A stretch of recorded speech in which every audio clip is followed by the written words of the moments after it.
Good Monday morning to you, Central Georgia. Thanks for tuning in here on 13 WMAZ Plus for a look at your extended forecast. Still a little bit of an active picture for the first part of your work week, but as we head into the weekend, we're going to keep our fingers crossed because we know that forecast can change, especially that long out, about 5 to 7 days out on your 7-day. But it is shaping up mighty good right now, and a lot of things going on this weekend, the main of which going to be lots and lots of high school graduations and many parties that you all are having to celebrate your wonderful graduates. So we'll get to that forecast here very shortly, but we'll talk about what's in store for today. And as we get into the morning hours on Wednesday, that's looking to be our next chance at some possible severe weather and some more widespread rain in nature. But thankfully, not looking like it's going to really all come together like everything that we've seen over the course of this past weekend. So we're going to start out with our 48-hour rainfall totals. And yeah, can you spot where the severe thunderstorm cluster went through? It's going to be where you see all these greens and these yellows and even some flashes of red. So I went and highlighted a couple of points. We had about 3.2 inches down. I think that's around the Bon Air area. I went a little bit south and east of Warner Robins in northern Houston County. About 1.8 down around Cochran, 1 inch just around the north side of Eastman. Some areas in these blue shades didn't really get above except a couple tenths of an inch. Unless you get to some of the darker blues, about 1.2 up in Putnam County around Eatonton. 3.1 inches over around Roberta, Knoxville, and Crawford County. 2.7 just south of Thomaston, and 1.7 down around the Montezuma and Oglethorpe areas in Macon County. So it was those locally heavy amounts, especially the areas that got a lot of that dark red, even some pink that we were talking about. Ansley Parker was doing coverage on Sunday morning. Everything else that we got throughout the course of Saturday, not too much that was really added onto that. So it was really just those thunderstorms yesterday morning that did a good number in terms of our rainfall totals. But we did see a little of that green color, even some dark blue just on the edge of it, creep up by Middle Georgia Regional Airport, which is of course where we do get our numbers from in terms of the rainfall and where we're talking about our year departure of rain and such. So let me go here and just making sure I got the graphics in the right order. First, we'll go over the high temperature yesterday, but not only yesterday, we'll talk about it on Saturday as well. We hit a high of 84 degrees, and then we went down to 77 degrees for yesterday's high temperature. So a lot cooler than we were originally thinking for Saturday and Sunday. We were forecasting 90s throughout the whole course of the weekend as of last Friday. So the cloud cover definitely did do a good number in terms of helping a lot of those high temperatures be a lot cooler than forecasted. However, the humidity was definitely running rampant. So a lot of these numbers probably felt a little bit warmer, and the muggy air, you probably noticed all the bugs outside. If you're like myself, I was definitely still making my trip into the pool to try to get all those bugs and all the humidity, that sticky air that you can wear off of you. And hopefully you did have some pretty good weather to do so. There were some occasional peaks of sunshine, but not a lot to contribute to even getting us to the 80-degree mark, let alone average of 86 for this time of year. Our morning low was actually right on par, 61 degrees for an average. 61 degrees is what we hit yesterday in Macon. Don't think we even got that low this morning on the temperature map, maybe about 63, 62 in some areas, and Macon was not one of them. So 96, the record for yesterday, back in 1962, 45, back in 1973 for your record low. Nowhere near any of those numbers. Thankfully, we haven't been dealing with temperatures somewhere in the mid-90s. However, as we go into this afternoon, we very well might be feeling like these record-breaking territory temperatures, but not necessarily hitting it. So yesterday at Middle Georgia Regional Airport, just shy of about an inch of rain, so 0.88 inches, and that now puts us back above average for this year departure of rain, where we should be for this time of year in terms of how much rainfall we've gotten. Sunrise yesterday was at 6:34, sunset at 8:29. Haven't been able to really get a good view of those sunrises and sunsets with all the cloud cover that we've had present. That was the case this morning, but as we go into the later morning hours and into the afternoon hours, we'll get our fair share of sunshine, and that's going to contribute to a warm up. So for the entire year 2025, that number we were just talking about 0.56 inches above average for this time of year. Now we fall exactly 3 inches flat above where we should be at this point in May in terms of rainfall. So this light green category for the month of May is really helping compensate and kind of cancel out the very below average months we had in January and February. This was as of yesterday, so We may have a little more rain in the forecast today. Don't think anything that's going to do too big of numbers. So I still think that half an inch above average mark is probably going to fall down a little bit, especially over the course of this week. Maybe we'll get a little bit of rain upwards to about a half inch or an inch of rain on Wednesday morning, and that will do pretty good, at least putting us maybe around an inch above average for this time of year. Then we can enter a relatively dry spell, a relatively calm period of weather, and not have to worry about that number getting back below average. So your headlines: rain chances are still lingering into the beginning of your work week. Hot and humid still going to be the story all the way through Wednesday. Then once we get into Wednesday, that midweek point, we finally have some changes in store, one of which will be high temperatures back down into the 80s after a whole slew of days we've had forecasted somewhere around 90, maybe above 90. Obviously, we didn't quite make it that high on the high temperature scale over the last 2 days, but these 80s will be paired up with some drier air, so not going to be that swampy air that you can wear that we felt all throughout this weekend. Here's a live look at the Georgia National Fairgrounds, where we finally see some clearing in the cloud cover, but still some cloud cover that is actually kind of blocking a little bit of your sunshine here this Monday morning. Nonetheless, that is a story all across central Georgia, and a big story this morning was some of that fog. We could see it on the downtown Macon sky cam off in the distance when we were looking at I-75 from the Georgia National Fairgrounds. Looks like visibility is back to normal all across central Georgia. The only areas we still see some fog at are going to be along the Chattahoochee River, just north of Columbus, north of I-85 going into Alabama. And then I see a little bit of a patch of some white up there around the metro Atlanta area.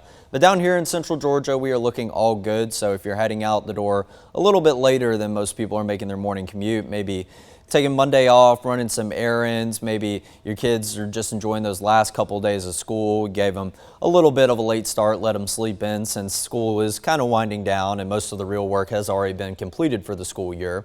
That's what you're walking out to. And also temperatures. They are going to be in the low to mid 70s. Some areas are already into the upper 70s. 77 Cochran, Eastman, 79 in McRae, 79 in Vidalia, 78 in Rochelle. Looks like Dublin just got an update at 77 degrees as well. So all across the eastern half of the United States, we are running relatively warm compared to the rest of the country. We have some areas that have already hit the 80s, Jacksonville and Orlando at 82 and 84 degrees.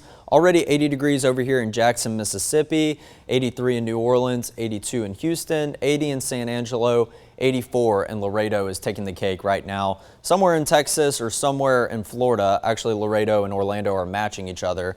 Those are typically going to be our warmer spots as we head into the later morning hours. So probably forecasting some big time heat over in Texas later today, pending if they do have any severe weather.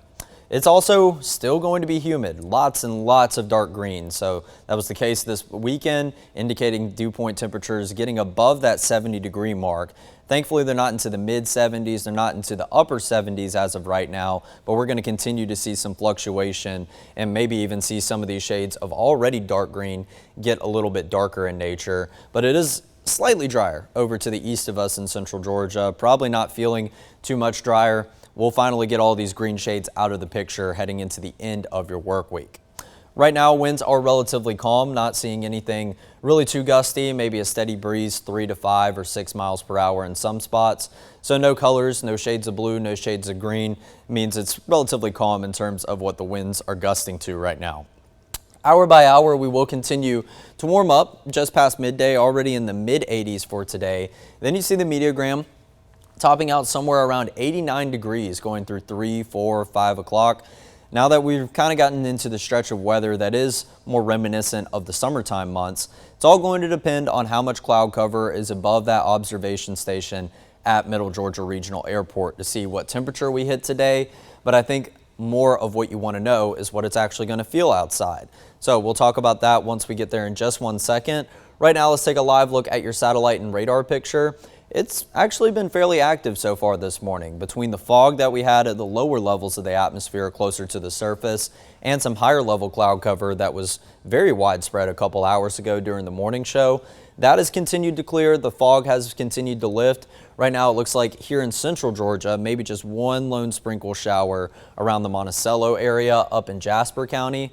We take it up to the north, though, and there have been some good clusters of steady and light rain. There were once thunderstorms way back when this kind of cluster was up into the northwest corner of the state of Georgia. That has continued to weaken and scatter out in nature. So the farther north and the farther northeast that you live, you could be running into a brief sprinkle shower or two. Nothing too substantial in nature, just kind of a free car wash to get all of those pesky bugs off your windshield, because they are definitely running rampant in this humidity that has increased very drastically. Probably the first time many of you, like myself, have really noticed the humidity get to that swampy kind of air that you can wear feeling. So hopefully we can usher it out as we go into the end of your work week. And state-wise right now, most of the rain is located to the north of us, but actually more rain across the state line into South Carolina now. Moved through Augusta this morning, just south of Greenville, over to the west of Columbia. Not seeing anything else in the way of rain really here in the southeast corner of the United States. So a big surface map picture right now. We do see plenty of these stalled boundaries, these stationary boundaries. Those are going to create a lot of lift amongst them. But what we're actually looking at as we go throughout the next 2 days is going to be this low pressure center way up here on the western edge of Nebraska, kind of behind the banner. That's going to continue to kind of slide down this stationary boundary that goes through Oklahoma, Arkansas, all the way into northern portions of Tennessee and southern Kentucky. As that does move over to the east along this stationary boundary, this cold front that you can see goes back into Colorado right now is going to continue to sag down to the south and eventually over to the southeast. So that's going to be on the southern end of that low pressure center. So that cold front will eventually make its way down into the deep southeast corner of the country. But until then, a lot of the severe weather risk or any of the active weather is still going to be located along these stalled boundaries, where you do get a good amount of lift associated with that, and with some warm and humid air that still remains in place all across our corner of the country. That is just going to kind of prime the atmosphere for some pretty substantial severe weather risk over to the west, not necessarily here. And those areas over to the west, boy, have they already had their fair share of severe weather over the last 3 days. We're talking an EF3 tornado that went through downtown St. Louis. We're talking areas of Kentucky, southern Illinois that got some really bad tornadoes. And late last night, we did get some reports in and a really impressive radar signature of a tornado out in Kansas. It definitely had all the features radar-wise of being the first EF5 maybe we've seen in many years, although it's going to depend on how much damage it did do. And I'm hoping that tornado does get a weaker rating, which would mean it didn't necessarily go over many populated areas.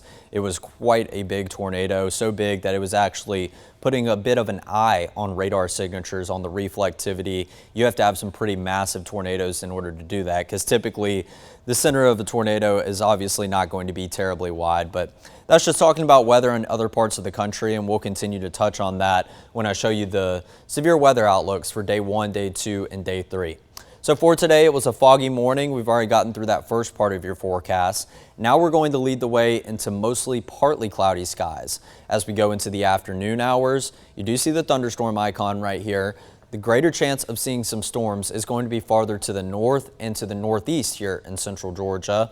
But most areas probably going to be dry, partly cloudy skies. That's going to lead to a warm up. I just showed you that meteogram, had us topping out around 89 degrees, maybe flirting with 90. Either way, that's going to be an above average day. Average high temperature for today, we've now bumped it up to 87 degrees. I think we're still going to crawl into the lower 90s later on this afternoon in some spots.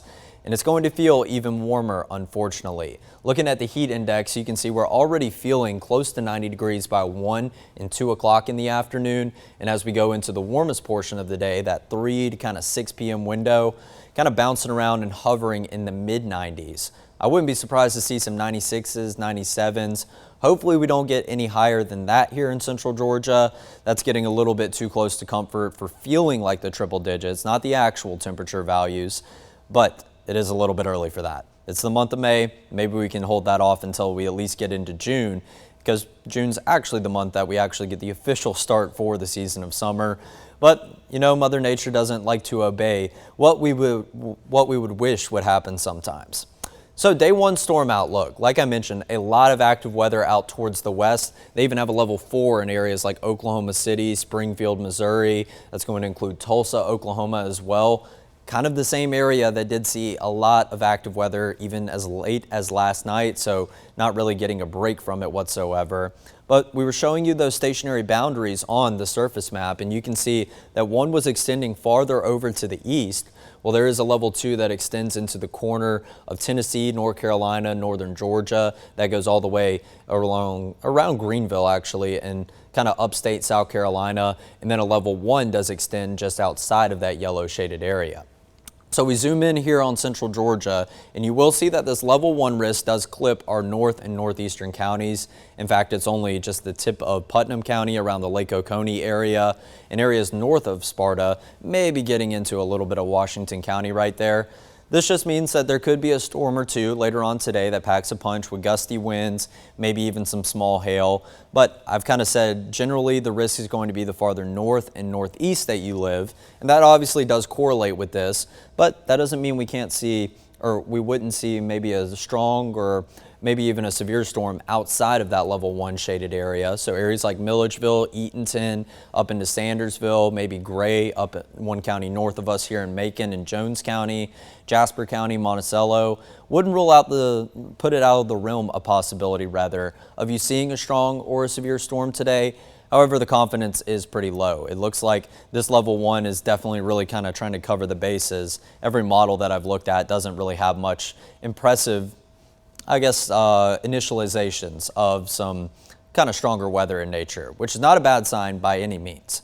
But then we continue to see that low pressure center slide over to the east, which has created a level 3 risk for areas like Nashville and Huntsville in Alabama. That would include Memphis over here in western Tennessee as well. Those areas under a level 3 out of 5, 2 days out as of right now. But we see another green shaded area, this level 1 risk getting really close to us in central Georgia. And it looks like this might have been updated as of this morning. Actually, don't quite think it did because I do believe this level 1 went just to the north of Jasper County. So now what I want to talk about with this, remember, we haven't really said it too much as of lately because finally we've had some severe weather risks that have actually happened during the daytime hours or the afternoon hours. But these outlooks do go for 8 a.m. the day of all the way to 8 a.m. the next day. So this day 2 outlook, you see this is for Tuesday. This will start at 8 a.m. tomorrow, go all the way to 8 a.m. on Wednesday. Now that's going to be important timing because our next weather maker is going to be this frontal boundary, and that's actually going to arrive in the overnight to early morning hours as we go into Wednesday. That would be before we get to the day 3 outlook, and I wouldn't be surprised to see this level 1 get extended a little bit farther into our north and northwestern counties. I think that's something that'll happen over the course of today, maybe as we get into tomorrow as well. But as it stands right now, we're not in any kind of severe weather outlook for tomorrow. I would go ahead and treat it as we kind of have a low-end level 1 for many of our north and northwestern counties.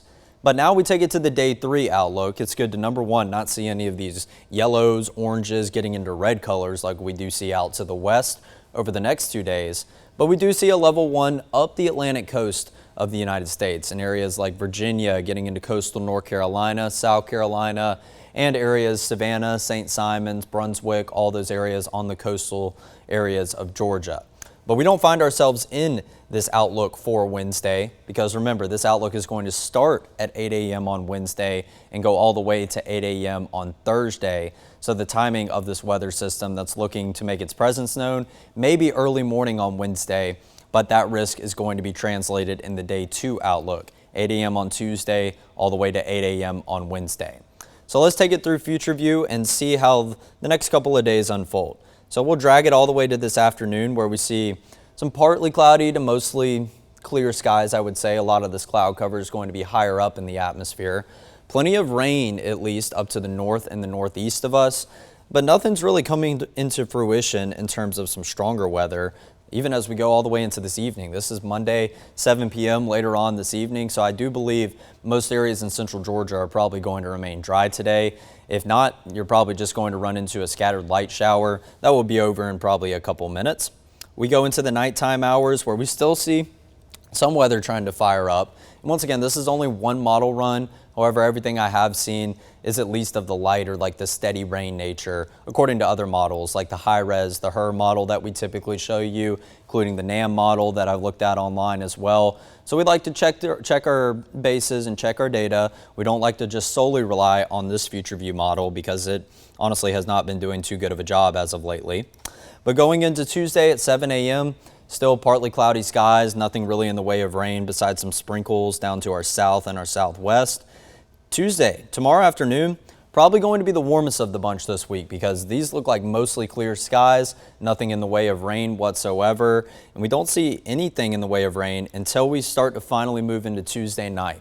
Here comes this line of showers and thunderstorms up to the north and the northwest, moving through the northern portion of Alabama, parts of Tennessee. That will continue its push into central Georgia. And then here you go, 2 a.m. on Wednesday. This timing is definitely subject to change. We could see this trend a little bit earlier, more so into the late night hours of Tuesday. But right now it still looks more so overnight Wednesday into the early morning hours.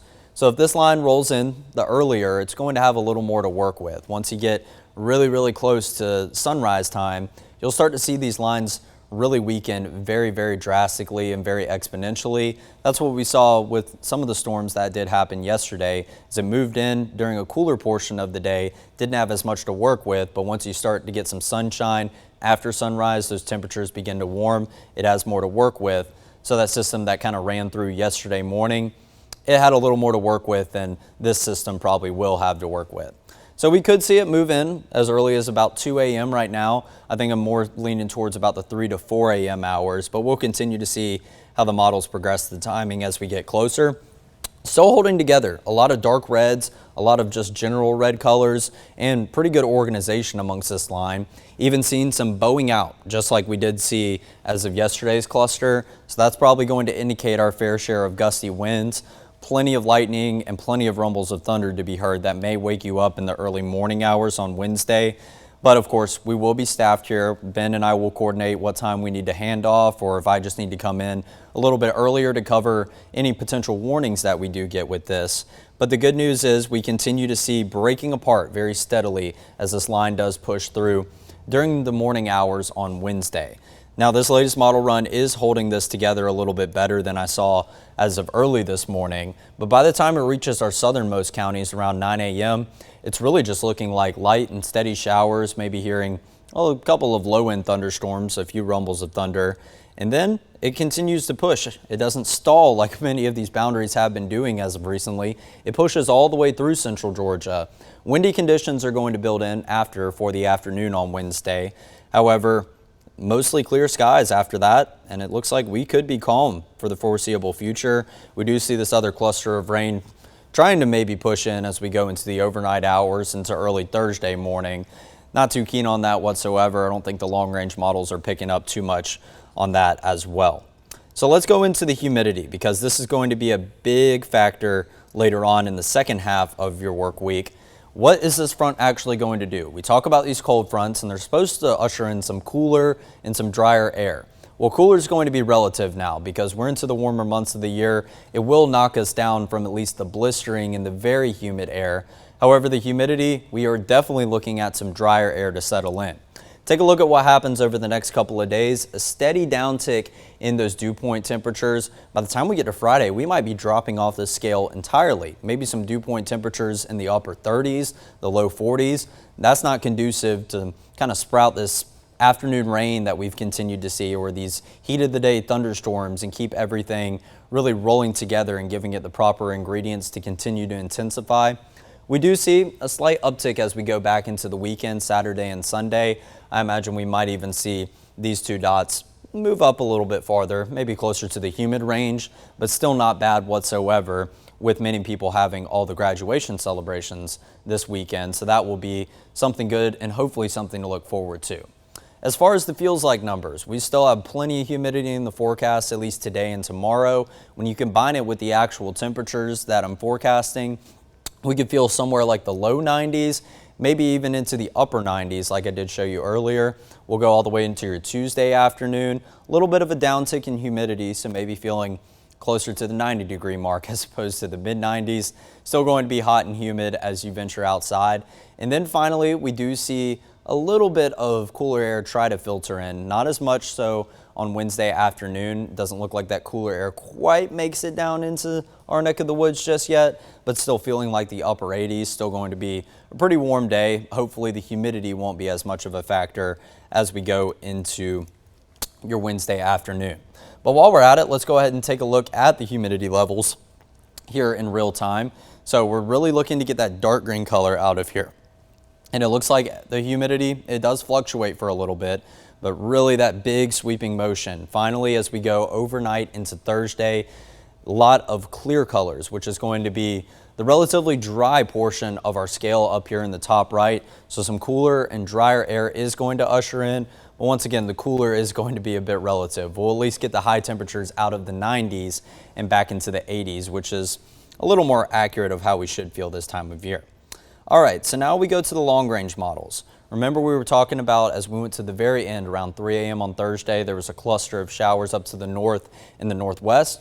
Well, it still looks like that tries to hold together, but number one, it's moving more so towards the east across Tennessee. And as we continue into Thursday, actually looking mostly dry here in central Georgia. And then we go all the way to Friday afternoon, looking like a great afternoon, a great evening for any outdoor plans, or if your graduation is happening on Friday, I'm gonna have to do some digging and then I'll make some specific graphics for you as we get closer and closer. So you know the forecast as you are heading out to graduation for areas like Houston County, Bibb County, wherever you and your wonderful children that have made such an amazing accomplishment are going to be celebrating. We go overnight into Saturday morning. Maybe some rain to the north of us trying to welcome us out the door. These aren't the best resolutions, so trying to nail down the location of rain with the long range models is always a bit iffy. But it does look like rain is pretty close in our vicinity going into Saturday evening, more so nighttime. Then we go all the way to Sunday where more moisture tries to make itself known back in the forecast, but still relatively vague. And it looks like only one model hints that we will have some form of moisture, maybe scattered showers in the area, and that would be the European and blue. I need to see some good agreement before I go and kind of up in the rain chances on these. And then we go into Monday. By the time we get to this time next week, maybe another frontal boundary will be taking shape out to the west of us, and maybe that'll make its push into here, but obviously we'll cross that bridge when we get there, and it is still a little bit too early to tell from that standpoint. How about our temperatures? I did mention some slightly cooler air, and we do see the downtick. Highs in the mid-80s Thursday and the low 80s on Friday, but that will be paired up with virtually no humidity, so those temperatures are actually going to feel pretty accurate of what they actually read on your temperature scale. So at least getting our highs back down into the 80s. How about those morning lows? I edited that graphic. I guess I forgot to throw it in this folder. How about 57 and 55 to start out Friday and Saturday? That obviously does not feel bad whatsoever, but given that we've been in the 60s, near 70 with plenty of humidity each and every morning, it might feel a little bit chillier, but still, we're kind of picking at straws, just trying to tell you about this cooler air that could be filtering in behind the cold front. Nonetheless, it will be nice to maybe feel some of these cooler temperatures for a little bit after it has been so hot and humid. The rain chances for your weekend are still scattered at about 10%, not looking like anything that's going to really ruin any outdoor plans that you have. So we go into Saturday and Sunday, that might be when the rain chances are a little bit better because that's when we see the humidity start to rebound a little bit. But for your short-term forecast, I still went with the 20% chance of seeing a shower or even a storm today, and I highlighted north. Those areas that I was talking about that are close to that level 1 today, we could even see a storm of the stronger nature. However, I don't have a lot of confidence in that. Maybe a 10% chance of a sprinkle possibly on Tuesday, and going into Wednesday, I went with a 40% chance of some showers and storms during the morning hours. Now that I'm seeing a little more agreement on organization of this line as it moves through, might up that rain chance to cover more of central Georgia. Hopefully it'll give us all our fill of rain without having to deal with too many of the severe weather impacts, but it does look like it might pack a punch with some gusty winds and some hail as of right now. But we're continuing to see, we got to get included in that severe weather outlook first, and then we can kind of fine tune those specific impacts that we will see. But Wednesday is going to be that one blemish, and the good news is it will be moving out as we go to about 9-10 o'clock in the morning. More so for our far southern counties. It will have already passed through the majority of central Georgia. And then going into Wednesday afternoon, hopefully all the way through Sunday. We can see some nice and mostly sunny skies, some occasional cloud cover here and there, never hurts, but we need some dry weather because it's been a pretty active picture, and once we've gotten rain chances in our forecast, it seems like they have not stopped, not really getting any breaks whatsoever. So hopefully we can get a dry period in order, and the rain on Wednesday will put us back closer to average for this time of year in terms of what we're doing for the inches of rainfall. We're already above average. We could use a little bit more of a cushion to send us into a hopefully dry spell where we don't need rain for a good bit. But we are coming up on hurricane season, and there's a couple things I want to remind you of. Number one is going to be the 2025 NOAA hurricane forecast. They're going to be releasing that this Thursday on May 22nd. That's going to give us another idea about how many storms, how many hurricanes, how many major hurricanes that another organization, NOAA, obviously one of our national organizations, so very, very highly respected, what they're thinking for the upcoming season to give you a better idea about what we can kind of prepare for and kind of go ahead and put on our radar. The National Hurricane Center, they do their forecasts and they do a couple updates daily about the 2-day outlook, the 7-day outlook. They started those back last Thursday on May 15th. The good news is we haven't seen anything that even has a chance of developing as of the next 2 days or into the next week, which does make a lot of sense. The first part of hurricane season is typically a lot more quiet until you get into the end of July, August, and September, and that's when you kind of reach the peak of hurricane season as the ocean has had plenty of time to warm up during the warmer months of the year. So we'll continue to monitor that daily, but the good news is not seeing anything that has a chance of developing as of right now, anywhere in the Atlantic, anywhere in the Gulf, and that's good news. That's when we'll start just to show you those tropical outlooks. We'll say, hey, this area has a 10% chance of developing over the next 7 days. This area has a 40% over the next 7 days. And then once you get higher and higher on the percentage scale, you know something is very likely to form into at least a named system or one of those potential tropical cyclones and such. So we'll have to kind of refresh your memory as we get closer and closer, but kind of getting these last few updates before we kick off hurricane season, which will be on June 1st, and I believe that is going to be next Saturday or Sunday. It might be on a Sunday. So I'll have to kind of look at what date that is, but June 1st, go ahead and throw that on your radar.